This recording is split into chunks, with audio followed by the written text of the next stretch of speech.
Welcome back, everybody, to Rapid Fire Gilbert. We have a great show for folks today. Obviously, we got a lot of football to talk about. MVP, MV me, CJ Stroud. What's he doing over here? Thursday night football. We're gonna talk about a lot of different things. Cincinnati, are they now the team to beat? We're gonna get into all that, Gilbert. But first, we got Vic, the producer, with us. Vic, thank you so much. Get us started. Let's talk a little MVP. There we go, guys. Thank you for having me again. So let's get this started. We're at the unofficial halfway point of the NFL season. With that said, who are your top three MVP candidates right now? Gilbert, top three MVP. Go. This is really difficult, one of the toughest ones in years. And, I'm going to still go with a quarterback, but one that's late to the game. Joe Burrow is number one on my MVP list right now, beating the Seahawks, 49ers, and the Bills 3 consecutive weeks for a 4-game winning streak. Like this, when he's healthy, he's legit good. So Burrow's number one. And just to annoy you, Fernando, I'll put A.J. Brown number two, a wide receiver right there. And then number three, also to annoy you again, Lamar Jackson. Why not? I really don't care. It's Joe Burrow, and then those two guys are a distant second and third. I'm gonna go with Steve Spagnuolo. I think Steve Spagnuolo's done a great job with that Chiefs defense. It's such a different every week, and I'm gonna go on a little bit of a rant. Every week we choose new MVPs or somebody new. So by the way, rapid fire, Fernando, rapid fire. Aaron Rodgers was throwing again. I don't know, but yeah, no, I'll go. I'll agree with you, Joe Burrow. Oh, I'm actually surprised you agree with that. Okay, cool. No, I have to agree with the Lamar Jackson one too. I mean, but the thing is, it's regular season award. Okay, it's regular season award.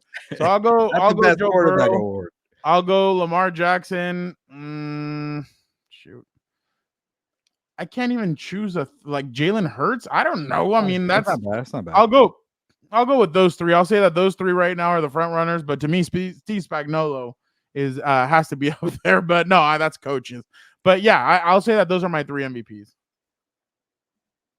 All right, I'll give that point to Gilbert just for having Joe Burrow number one. I do agree with that, and then Lamar Jackson as well. All right, guys, next one. CJ Stroud had a great performance on Sunday versus the Buccaneers, finishing with 470 passing yards, which is a rookie record, 5 touchdowns, and the game-winning drive with 46 seconds to go in the game. CJ Stroud is having the best rookie season for a quarterback since.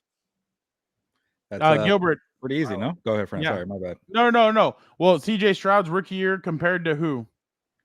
Yeah, I think it's Justin Herbert. So you want to go back to 2021. I think Trevor Lawrence took a while to actually be pretty good. 2022, Kenny Pickett, no thanks. 2023. I mean, he had Urban Meyer, so. For Trevor Lawrence, yeah. So yeah. I think CJ Stroud's rookie season is up there with Justin Herbert. Still, I got to wait to see for a complete season. Herbert did it for the full slate there. But, yeah, definitely those two are up there. And I think I already know your answer too, Fernando. I think RG3. Oh, okay. I think RG3. I think it's up there with RG3's rookie year.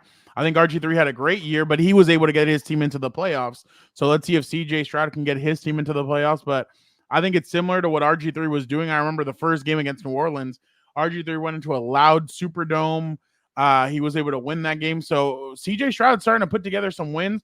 The only thing is last week's, I know they're going to kick themselves in the butt for that lackluster game against the Carolina Panthers, but because that can come back and bite them at the end of it. But I'll say that he's having a better rookie season than RG or similar to RG3. Yeah, well, that was before Cam Newton's, right? So there were some good ones too. Well, there was a thumb up there. Yeah. Cam Newton was 2011 and RG3 2012. I have no idea, friend. I keep seeing the thumbs up. Maybe it's like a virtual thing.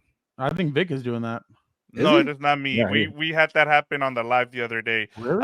I'm gonna give this point to Fernando. He is right. Like, he got him into the playoffs. The only thing with Justin Herbert, they're having similar. I saying you guys, they're having similar statistical, but I think the thing that gets it over the top for me is the fact that RG3 got them to the playoffs. So you guys are correct. I was going to ask you if he should be in the MVP discussions, but I'll leave it for another day. Let's move on to the next one. What's more impressive feat? What Baker Mayfield did versus the Raiders on Thursday Night Football last season, or what Joshua Dobbs did Sunday versus the Falcons? What's more impressive, Baker Mayfield last year against the Raiders, thanks to Jerry Tillery, or Josh Dobbs against the Falcons?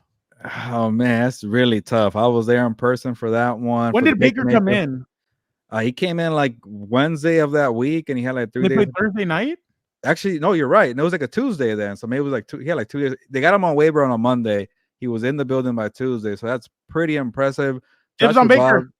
Dobbs had a couple more days. Fine, Fernando was there in person, and Baker Mayfield. Before we debate here, he went 98 yards for the game-winning drive. Pretty impressive. Thanks, Jerry Tillery. Yeah, that's that sparked it. What I thought was interesting was I think Baker was brought in to be a starter.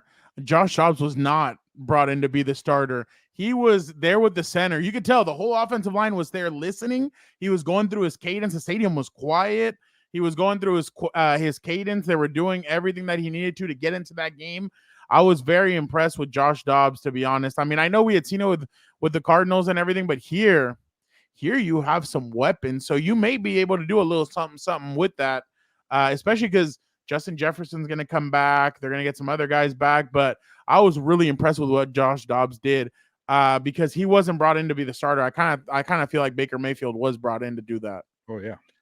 Yeah, I'm with you, Fernando. I'm giving you the point there, just because he didn't even know have the names on his team, so that was really impressive. He was there longer Baker Mayfield. He was there. That's a real effort mentality on there. Yeah. 5 days to remember names. Come on. All right, next one, guys. Fresh off their Sunday night win over the Bills and winners of 4 straight games, are the Cincinnati Bengals the best team in the AFC right now? Gilbert, is Joe Burrow back on the Bengals? Are they back to being on top? Yes, but I am a little hesitant because, like we mentioned on our Monday show on the live, Jamar Chase has a back injury. But Fernando, like I mentioned, when I see Joe Burrow throwing the ball to Drew Samples and Tanner Hudson and Trenton Irwin and Irv Smith Jr., and they're still winning games against the Bills, yeah, I think it's the Bengals, the best team in the AFC right now. The Chiefs can't score points. The Dolphins are frauds. The Jaguars, I don't know about them yet, but give me the Bengals. They've been to the Super Bowl. They've been to AFC Championship games. They haven't won Super Bowl, but we at least know their track record of going far. They've done a great job, but no, they're not at the top of the AFC. There's nobody at the top of the AFC. I think it's kind of there are some teams that are separating themselves right now. They're starting to kind of make their way into being on top, but not picking a team. No, I'm not picking a team. I think the Bengals are one of those teams, but this next stretch of games that I read off to you is going to be very important for them to win, and they may not have, like we said on the live, they may not have Jamar Chase for there. So I'm not gonna overreact. I know it's Monday, but I'm not gonna overreact, and I'll say the Bengals aren't. I don't think anybody is on top of the AFC so far. So I'm not gonna overreact and say that the Bengals are. So no, I will say no. Just because you didn't pick a team, I'm gonna go with Gilbert here. I think the Ravens are the best team in the AFC right now, but because you didn't give a team, I'm gonna give that point to Gilbert. So we're all tied up, guys, 2-2. As we go to the next question, which team is the most likely to move on from their quarterback this offseason? The Bears with Justin Fields, the Cardinals with Kyler Murray, or the Giants with Daniel Jones? Gilbert, who's getting rid of their quarterback in the offseason? Bears, Cardinals, or Giants? Man, can I just say all three? Is that allowed? I can start it off if you want. All right, go ahead. All right, the Bears. Why the Bears? They're paying Danny Dimes and they're paying Kyler Murray too much money on both teams. They're going to have to eat money. If they're okay eating money, they can get off of it. With Justin Fields, he's still on his rookie deal. You can still get rid of him. You're probably going to have a top pick.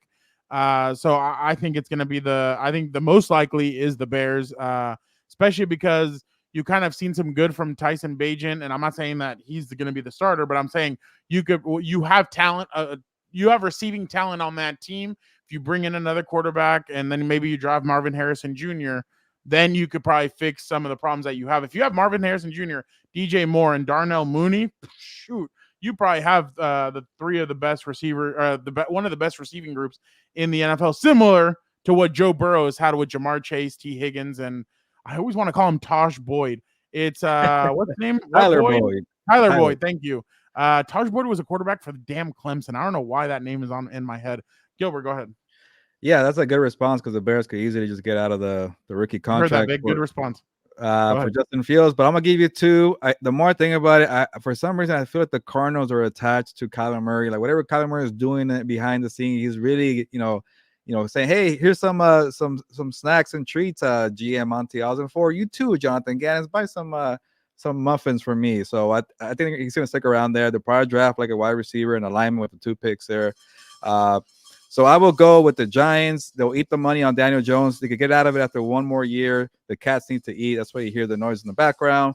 But you've seen Daniel Jones enough. He was terrible. He can't stay healthy, and move on. And then with the Bears, obviously Justin Fields, like you said, Fernando, rookie contract, move on. But I think Kyler Murray will stick around in Arizona. Do they tell you when they want to eat? It's like a little automatic feeder, by the way. Oh shoot, that's so crazy. I can't control it. They eat whenever the machine says. There you go. Oh wow, that's interesting. Oh, so like it's like basically like Doc Brown in Back to the Future 3 when feeds a dog whenever it wants. Okay, I'm not tossing food into their bowls. No. But I thought like they maybe ring a little bell and they're like, "Hey, jackass, come and give us our food. We're hungry." They do that by crying, but yeah, they do. We're hangry. Yeah, Benito. Yeah. I like both of you guys' response there, so I'm gonna give you guys a tie here because I have one more question, and this will be our tiebreaker.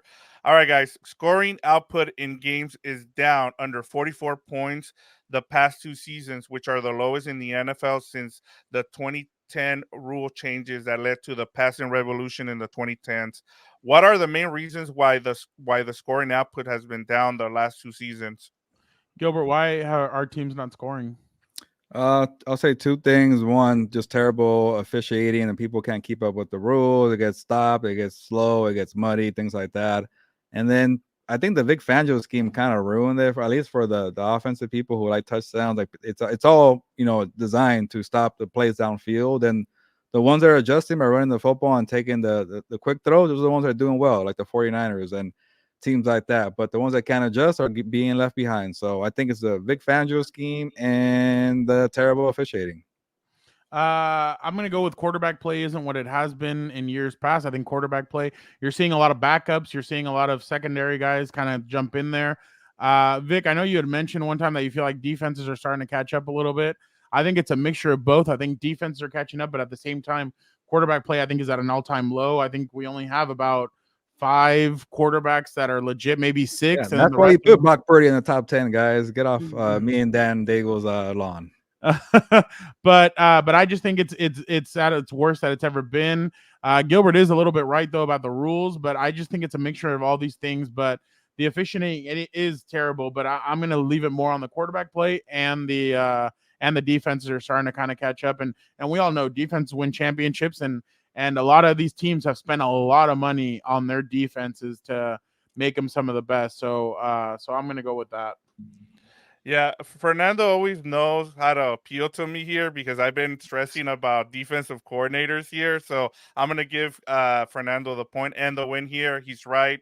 I think defensive coordinators have caught up to all these innovative coaches. And so good win there, Fernando. Great debate this for you guys this week. I really liked all your responses. Appreciate it. Gilbert, Isaiah Spiller and Elijah Dotson did not suit up for the Chargers tonight. So they'll only be going with 2 healthy running backs into the game, Austin Eckler and Joshua Kelly. Interesting move by them. Yeah. We'll see how they do. Yeah, exactly. But we appreciate you guys so much for checking out yet another Rapid Fire. Enjoy Monday Night Football, everybody. Enjoy your week. Don't forget to check out Compas on the Beat on Wednesday.